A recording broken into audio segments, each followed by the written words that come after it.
which discovery shattered everything we thought we knew about human evolution, and which ancient creature was so bizarre, scientists mistook its own eggs for prey.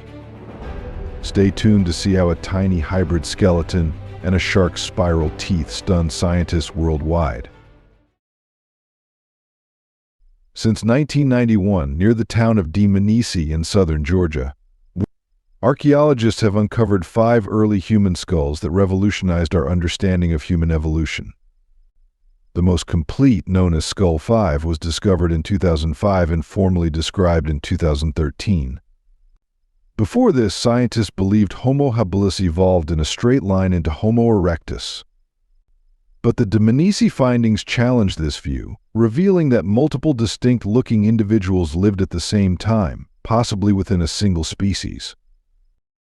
Skull 5 had a brain volume of roughly 546 cubic centimeters, much smaller than expected, yet its body size resembled that of modern humans. The remains date back 1.8 million years, making them the oldest known hominins outside Africa. This pushed back the timeline of early human migration by about 800,000 years and proved that early Homo species were far more diverse than previously thought.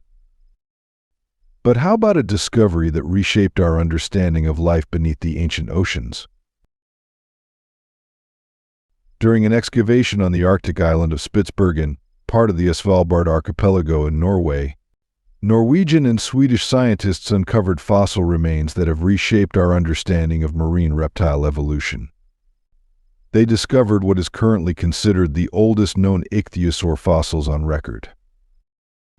Previously, the scientific community believed that ichthyosaurs, marine reptiles resembling modern dolphins, first emerged after the Permian-Triassic extinction event, which occurred around 252 million years ago.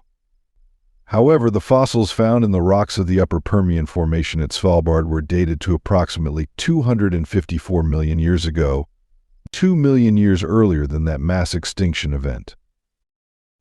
Even more striking, detailed anatomical analysis and computer modeling revealed that the creature's skeletal features were already well adapted to an aquatic lifestyle. This led paleontologists to propose a bold conclusion: ichthyosaurs may have evolved in the water much earlier than previously thought, possibly without ever transitioning from a land-dwelling ancestor. This directly challenges the dominant view that they originated from terrestrial reptiles that later adapted to marine environments.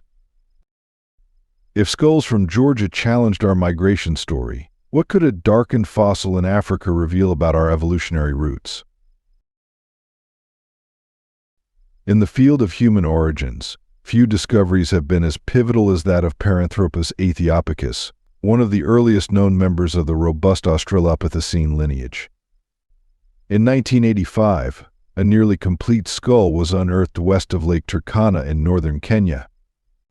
This fossil, encased in volcanic sediments dated to approximately 2.5 million years ago, offered a new perspective on early human evolution.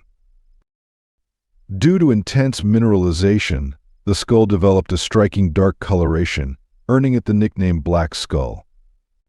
While its overall shape resembled that of Australopithecus afarensis, it differed in key features.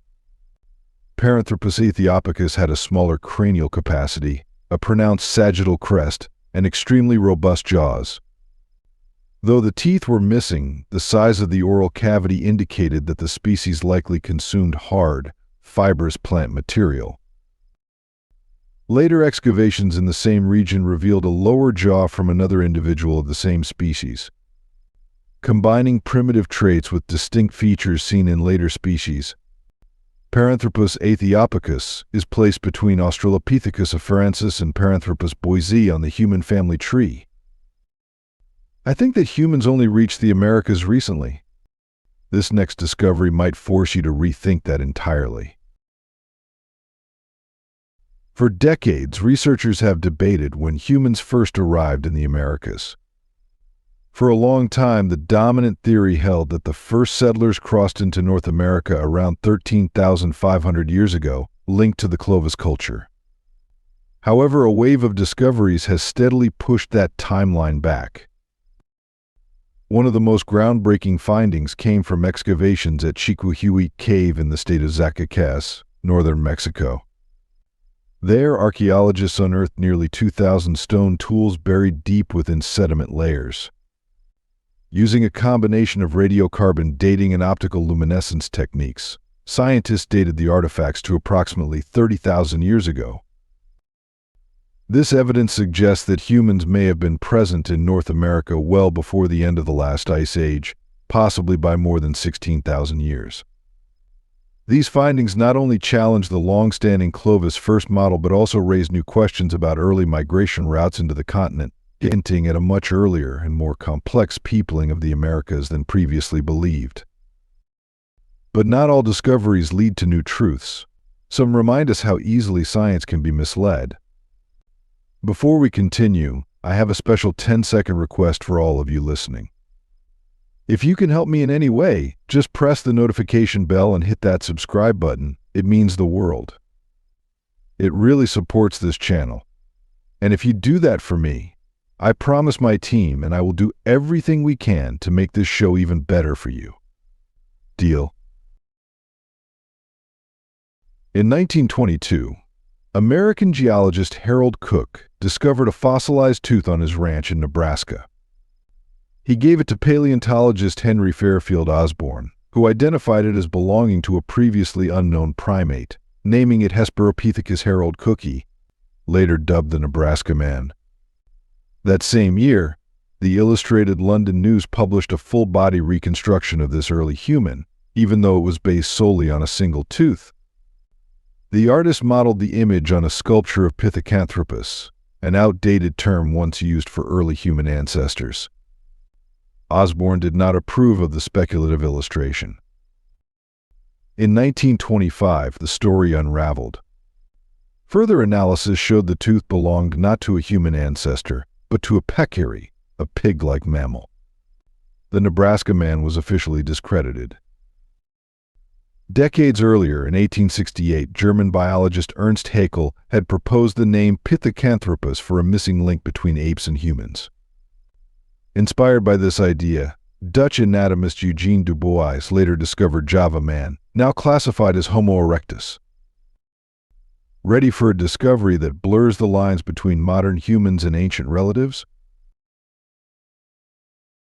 In November of 1998, Portuguese archaeologists João Mauricio and Pedro Souda were conducting excavations at the Abrigo do Lagar Velho, a rock shelter in the Lapido Valley near Leiria, central Portugal. Deep within the shelter, they uncovered human bone fragments partially buried under layers of stone. As the excavation continued, it became clear that they had found the grave of a child. The small skeleton was positioned in a shallow pit, resting atop a bed of charred plant material stained with red ochre, a burial practice common in Upper Paleolithic cultures. Accompanying the body were grave goods, including a rabbit skull and the pelvic bones of red deer, suggesting a symbolic or ritualistic burial. Radiocarbon dating placed the burial at approximately 24,500 years ago. Most features aligned with modern humans, Homo sapiens, but his lower limbs displayed proportions more commonly associated with Neanderthals. This combination led scientists to suggest he may have been of mixed ancestry. At the time, this interpretation was controversial. Many researchers believed Neanderthals had already disappeared by that period. But today, following decades of fossil discoveries and genetic studies, it is widely accepted that Homo sapiens and Neanderthals did interbreed, and that their genetic legacy still exists in many people around the world. What do you think this ancient hybrid child would tell us if he could? Share your thoughts and theories in the comments. We'd love to hear your ideas. In the year 1923, a joint American expedition led by the American Museum of Natural History uncovered a remarkable fossil in the Gobi Desert of Mongolia. It was the partial skeleton of a dinosaur lying directly over a nest of eggs. This creature was later named Oviraptor floresiensis, meaning egg thief who loves ceratopsians. At the time, scientists believed the dinosaur had been raiding the nest of another species, likely Protoceratops, and was caught in the act, presumably killed while stealing the eggs. However, advances in paleontology would dramatically change that interpretation.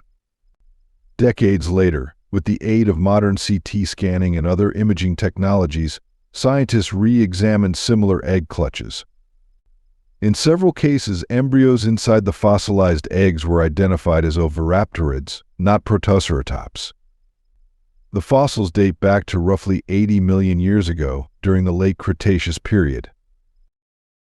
This revelation transformed Oviraptor's image, from nest thief to devoted parent. Fossils now show Oviraptors sitting in bird-like brooding postures, carefully guarding their nests. Their name may still carry the stigma of theft, but science tells a different story. These dinosaurs were protective and nurturing caregivers. Now, let's meet a tiny reptile whose strange feathers have baffled scientists for decades. One of the most intriguing Triassic-era reptiles is Longisquama insignis. First described in 1970 after fossil remains were found in the Fergana Valley of present-day Kyrgyzstan. Dating to around 235 million years ago, this small reptile, just 10 centimeters long, lived in a region then covered by dense forests. What made Longisquama unique were the long, feather-like appendages on its back, extending up to 30 centimeters, 3 times the length of its body. These structures, shaped like curved paddles or leaves, have puzzled scientists for decades. 3 main theories exist about their purpose. One suggests they were used in mating displays. Another argues they helped regulate body temperature. The third, and most debated, proposes that Longisquama used them to glide between trees, much like modern flying lizards. While its exact place in reptile evolution is still debated, some have even suggested these appendages hint at an early stage of feather development, a theory not widely accepted but still actively researched. And when it comes to bizarre fossils, nothing twists the imagination quite like this prehistoric spiral-jawed predator. Among the strangest predators in prehistoric seas was Helicoprion, a cartilaginous fish that lived during the Permian period, roughly between 299 and 252 million years ago. Closely related to modern-day sharks and rays, Helicoprion is most famous for its unique spiral of teeth, known as a tooth whorl. The first fossil of this spiral was discovered in 1897 in the Perm region of Russia. For decades, paleontologists puzzled over where this spiral belonged on the animal. Early interpretations placed it on the snout. Then in the 1930s, comparisons to a related genus called Adestis led researchers to propose that the whorl formed part of the lower jaw. This theory suggested that as the fish grew, its teeth continually rotated forward in a spiral, with older teeth being pushed outward and downward.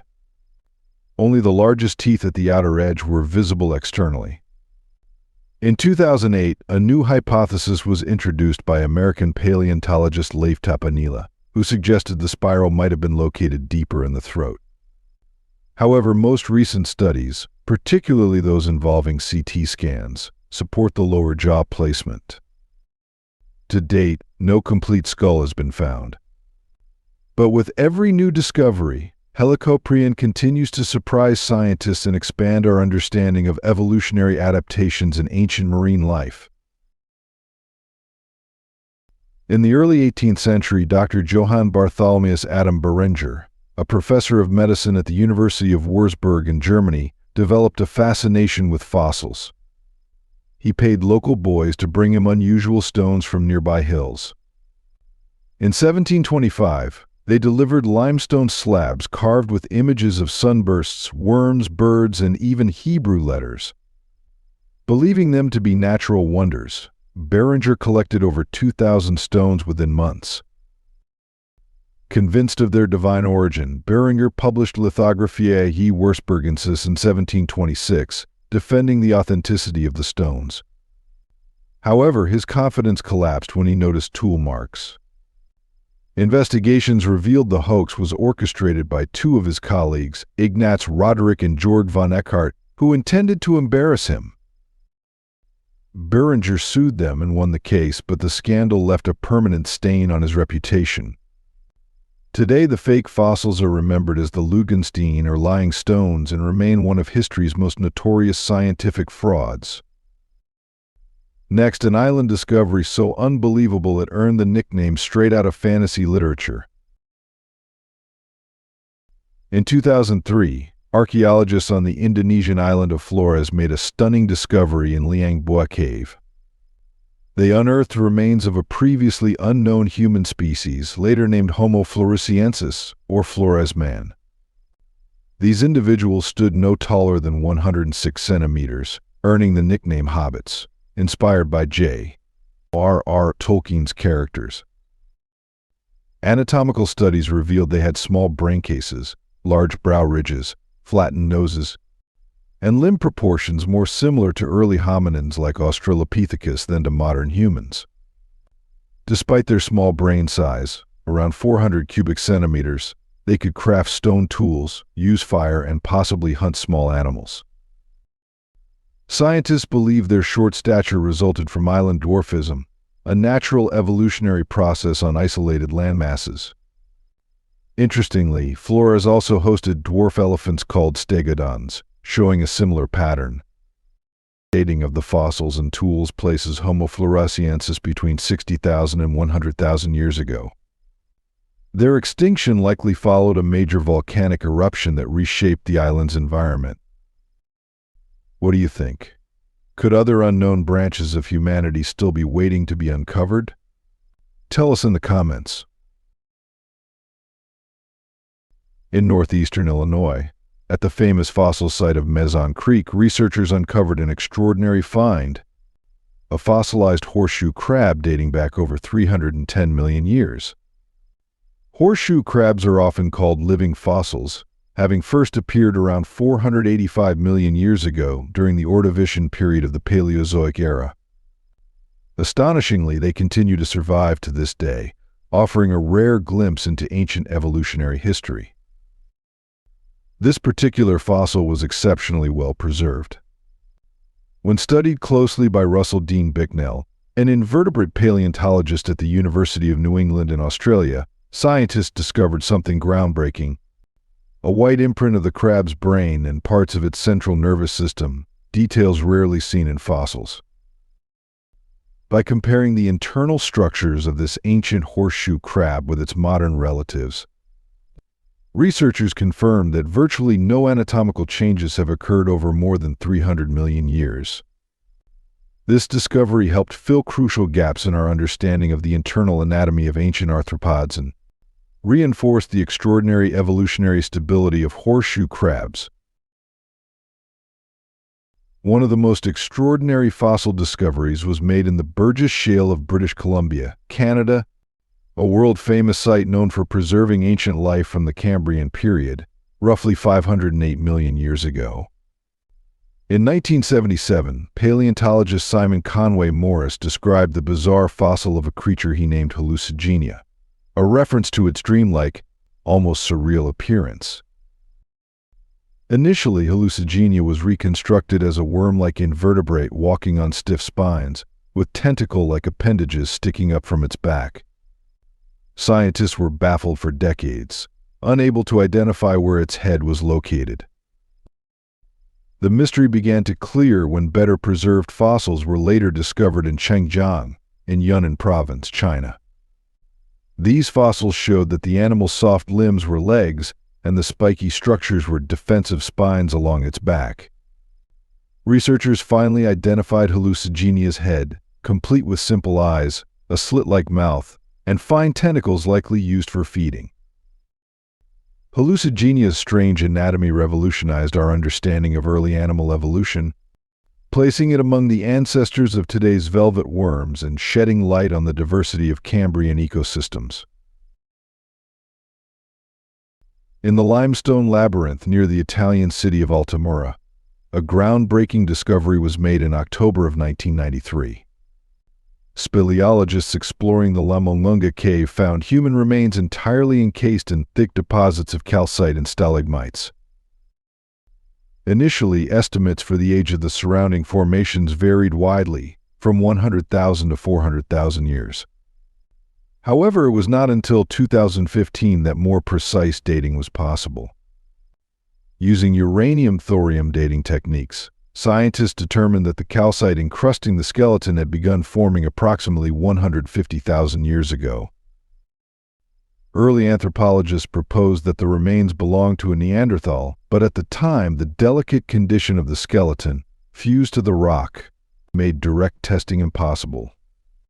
Thanks to advances in non-invasive imaging and the extraction of mitochondrial DNA, modern researchers later confirmed that the remains indeed belonged to a Neanderthal. Experts believe that this individual, now referred to as the Altamura Man, likely fell into a natural shaft and was unable to escape. Over more than 150,000 years, stalagmites slowly grew over the body, preserving it with extraordinary completeness and making it one of the most important Neanderthal finds ever recorded. Now imagine finding a colossal, ancient egg on the frozen shores of Antarctica. On Seymour Island in Antarctica, Chilean scientists made a remarkable discovery: a giant soft-shelled egg dating back approximately 68 million years to the late Cretaceous period. Measuring about 29 centimeters long and 20 centimeters wide, the egg resembled a deflated soccer ball. In size, it is second only to the eggs of the extinct Apiornis, the giant elephant bird from Madagascar. No known land animals from ancient Antarctica could have laid such a massive egg. Paleontologists suggest it likely belonged to a large marine reptile, most probably a mosasaur. Supporting this idea, mosasaur skeletal remains were discovered just a few dozen meters from the egg, though no direct connection was confirmed. Researchers concluded that the egg was laid by a creature at least 7 meters in length. Further study indicated that the hatchling may have emerged immediately after laying, suggesting a high degree of independence at birth. If truly laid by a mosasaur, this finding offers valuable insights into the reproductive strategies of these ancient sea predators. If you could hatch an ancient egg from the past, what creature would you hope emerges? Share your wildest ideas in the comments, and don't forget to subscribe and follow the channel to discover more interesting things. On the coast of Mexico, researchers discovered a large human-like footprint in ancient rock. Though initial claims suggested it might be over 100,000 years old, this remains speculative. In contrast, the oldest widely accepted human footprints in North America, found in White Sands, New Mexico, date to about 23,000 years ago. The unusually large print sparked theories of an unknown, larger hominin species, but no bones or tools were found, and its origins remain unverified. Meanwhile, in Cheddar Gorge, Somerset, the oldest complete human skeleton in Britain was discovered in 1903, known as Cheddar Man, dating to around 10,000 years ago. In 1997, geneticist Professor Brian Sykes linked Cheddar Man's mitochondrial DNA to a local history teacher, Adrian Target, revealing a direct maternal lineage. Further genome analysis in 2018 showed Cheddar Man likely had dark skin, blue eyes, and curly hair, challenging assumptions about early Europeans. His genes still appear in small portions of the modern British population. But sometimes, discoveries make us question, is it ancient or something strangely modern embedded by chance? In February of 1961, 3 collectors, Wallace Lane, Virginia Maxey, and Mike Sell, were searching for geodes in the Coso Mountains near Olancha, California, when they found a strange rock. When Mike Sell cut it open, he discovered a ceramic-like cylinder containing a metal shaft surrounded by a shell-like layer. The outer casing had a distinct hexagonal shape. A local geologist reportedly estimated the surrounding material could have taken 500,000 years to form, though this claim remains undocumented. The artifact was later examined by Ron Calais, who produced X-rays revealing a central core and ring-like components. Editor Paul Willis of InfoJournal suggested the object closely resembled a modern spark plug, with features like a porcelain insulator and hexagonal metal casing. Today, most experts identify it as a 20th century champion spark plug, likely from the 1920s or 30s, embedded in a natural concretion. Despite this explanation, the Coso artifact continues to spark debate in fringe circles as a supposed out-of-place artifact. In 1912, British amateur archaeologist Charles Dawson claimed to have discovered skull fragments, stone tools, and animal fossils in Piltdown, East Sussex. He believed the remains belonged to an unknown early human species, which he named Eoanthropus dawsoni, or Piltdown Man. The find was hailed as the missing link between apes and modern humans and quickly made global headlines. However, doubts surfaced early. Anatomist Arthur Keith and anthropologist David Waterston noted inconsistencies between the jaw and teeth, but their concerns were dismissed. It wasn't until 1953 that researchers used fluorine testing to reanalyze the skull. The results revealed a deliberate hoax. The upper skull belonged to a medieval human, while the jaw came from an orangutan, with its teeth filed to mimic human wear. The Piltdown Man turned out to be one of the most elaborate scientific forgeries of the 20th century, a stark reminder that even celebrated discoveries must be scrutinized. For 3 years, Dutch anatomist Eugene Dubois searched across the Dutch East Indies, including Sumatra, in search of the missing link between apes and humans. After several failed attempts, he shifted his focus to Java in 1890. That same year, near Wajak, Dubois uncovered a human-like jaw fragment. Encouraged by the find, he continued his excavations. Between 1891 and 1892, near the village of Trinil, along the Bengawan Solo River, Dubois made his most significant discovery: a fossilized cranial vault, skull cap, a femur, and 3 molar teeth. These fossils were recovered from the same geological layer, leading Dubois to conclude that they belonged to a single hominin. He named it Pithecanthropus erectus, or upright ape man. Dubois's theory initially faced strong opposition. Critics argued that the skull cap resembled an ape, while the femur was clearly human. Yet the unique combination of features suggested a transitional species. Over time, additional discoveries in Asia and Africa helped confirm Dubois's interpretation. By the early 20th century, Pithecanthropus and other similar fossils, such as Sinanthropus pekinensis from Zhoukouti, China, were reclassified as Homo erectus, now recognized as a direct ancestor of modern humans, with fossils dating back as far as 1.8 million years. Finally, a discovery from modern America sparked both scientific fascination and fierce cultural debate. In July of 1996, 2 young men discovered a human skull along the Columbia River near Kennewick, Washington. Excavations revealed an almost complete skeleton, later named Kennewick Man, or the Ancient One. Radiocarbon dating placed the remains at around 9,300 years old. Early analysis suggested cranial features unlike those of modern Native Americans, leading to speculation about a different ancestry. However, indigenous groups, including the Confederated Tribes of the Colville Reservation, claimed the remains under the Native American Graves Protection and Repatriation Act. A legal battle followed, and initially scientists retained custody for research.a. In 2015, advanced genome sequencing led by the University of Copenhagen confirmed Kennewick Man's close genetic ties to Native Americans, especially the Colville people. As a result, the remains were returned and reburied with tribal honors in February of 2017, ending one of the most important and emotional chapters in American archaeology. If you enjoyed today's video, please give it a like and don't forget to subscribe to the channel. Your support means a lot to us. Click on the video that appears on your screen right now. I hope you'll love this content. Comment below about the next topic you'd like to see featured on our channel. Thank you so much for watching, and we'll see you in the next video. Thanks for being with us. Leave a comment, like to show your support, and remember to hit that subscribe button for more exciting videos. See you next time.